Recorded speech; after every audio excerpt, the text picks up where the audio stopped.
대해서 해볼게요. 반응할 때 반응이 빠르다, 느리다 이렇게 말하는 것은 그냥 우리가 현상을 보고 말할 수 있겠죠. 그지? 이렇게 폭죽이 폭발하는 거 이런 건 당연히 빠른 반응이라고 볼 수 있겠죠. 그리고 사과가 있는 거나 석회 동굴이 생성되는 것은 느리다 이렇게 표현할 수가 있단 말이에요. 그래서 빠르고 느리다라는 것은 주관적인 견해죠. 그래서 반응을 빠른 반응과 느린 반응을 구분하는 것은 어떤 이제 대상에 따라 그게 달라지는데, 비교하는 대상에 따라 달라지는데, 이 반응의 빠르기를 정량적으로 수치화해서 객관적으로 나타내야 되는 게 좋겠죠. 그냥 주관적으로 해석하는 것보다 과학에서는 객관적으로 하면 좋을 것 같아요. 그치? 그래서 반응이 빠르게 측정하는 방법이 있어. 화학에서. 일상세계 빠르기에서는 그냥 보통 우리가 속도로 할 수가 있죠. 속도로. 그래서 시간분의 거리, 시간분의 거리 뭐 이런 식으로 따질 수가 있단 말이죠. 그런데 화학 반응의 빠르기는 어떻게 측정하느냐? 중요한 게 이거죠. 시간분의 반응물의 변화량 분해, 시간분의 생성물의 변화량이 반응의 빠르기예요. 그래서 반응물은 변화량이 나중에 작기 때문에 여기다가 마이너스를 붙여주는 거죠. 그래서 마이너스 시간분의 반응물의 변화량, 그치? 그리고 또 시간분의 생성물의 변화량 이렇게 쓸 수가 있어요. 그러면 우리가 반응이 빠르기를 할 때, 측정할 때 화학적으로 실험을 해서 측정하는 방법은 무엇이냐? 첫 번째는 기체의 질량을 측정하는 거예요. 질량을 측정을 해가지고 질량을 측정을 해서 시간당 질량의 변화량을 구하면 되겠죠. 그래서 일정한 시간 간격으로 빠져나간 기체의 질량을 계산한다. 질량을 계산하면 되겠고, 그 다음 두 번째는 기체의 부피를 측정하는 거예요. 그래서 일정한 시간 동안에 이 주사기에 보인 기체의 부피를 측정한다. 그 다음에 마지막은 앙금 생성 시간을 측정하는 거죠. 앙금이 생성되어서 반응에 그려놓은 X표가 보이지 않을 때까지 걸린 시간을 측정을 하면 반응의 빠르기를 알아낼 수 있더라. 이렇게 되는 거예요. 그러면 그 다음 장으로 넘겨볼게요. 반응 속도를 계산하는 방법이 있어요. 그래서 어떻게 계산하냐? 우리가 시간분의 양, 변화량이라고 따진다고 했죠. 그러니까 시간분의 변화량을 따지면 되는데, 일단 반응물의 농도 감소량,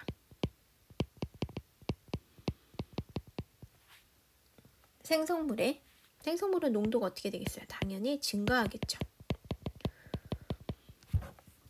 그래서 이거를 찾으면 시간분의 반응물의 농도 감소량, 시간분의 생성물의 농도 증가량을 찾으면 그것이 반응 속도다. 화학에서의 반응 속도는 이렇게 구하는 것이에요.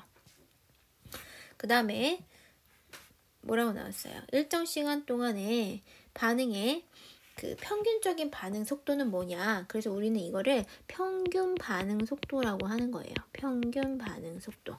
그래서 A라는 물질이 B로 갈 때 T1과 T2 사이에서 반응 속도를 계산을 하려면 이 점 사이에 이 시간당 변화량을 찾는 거기 때문에 T2에서 T1을 빼고 A2에서 A1을 빼면 이렇게 계산할 수 있더라. 마이너스 델타 T분의 델타 A구나.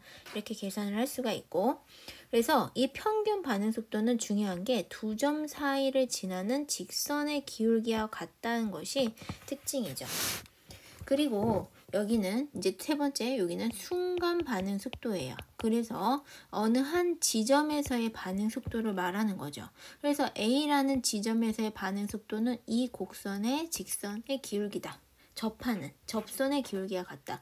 B하고 할 때는 이렇게 접선의 기울기를 그려서 하는 것이 순간 반응 속도다. 그래서 여기 접선의 기울기가 같다 이렇게 나오죠. 그래서 얘는 미분식이 되는 거야. 왜냐면 접선의 기울기이기 때문에. 그래서 속도는 마이너스 dt분의 da 이렇게 농도가 되는 거죠.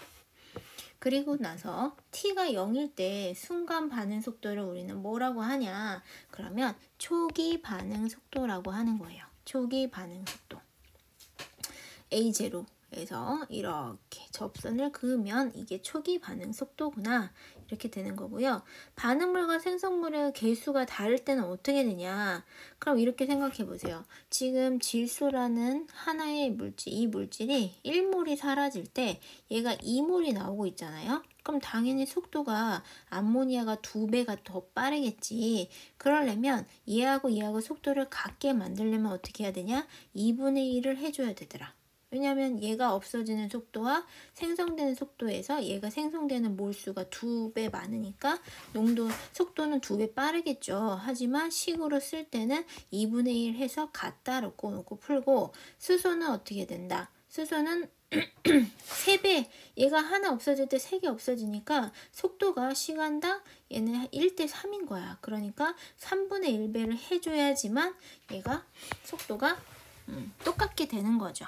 이해됐어요? 그래서 속도를 표현할 때는 일단 이게 지금 평균 반응 속도를 계산할 때 이렇게 해서 생반응물의 양이니까 마이너스를 붙여주고, 그 다음에 개수가 다를 때는 어떻게 되냐? 수소 같은 경우에는 3분의 1을 쓰고 마이너스. 왜? 반응물이니까. 그래서 델타 T분의 D 델타. 선생님 왜 델타로 해야 되겠지? 델타 H2 이런 식으로 되고, 그럼 생성물은 어떻게 되냐? DT분의 D의 암모니아 이렇게 되는데 D가 아니고 세모. 그래서 여기는 2분의 1을 써줘야 반응 속도가 다 똑같이 되는 거죠. 그래서 A가 B로 갈 때 A의 농도 변화를 나타낸 것이다.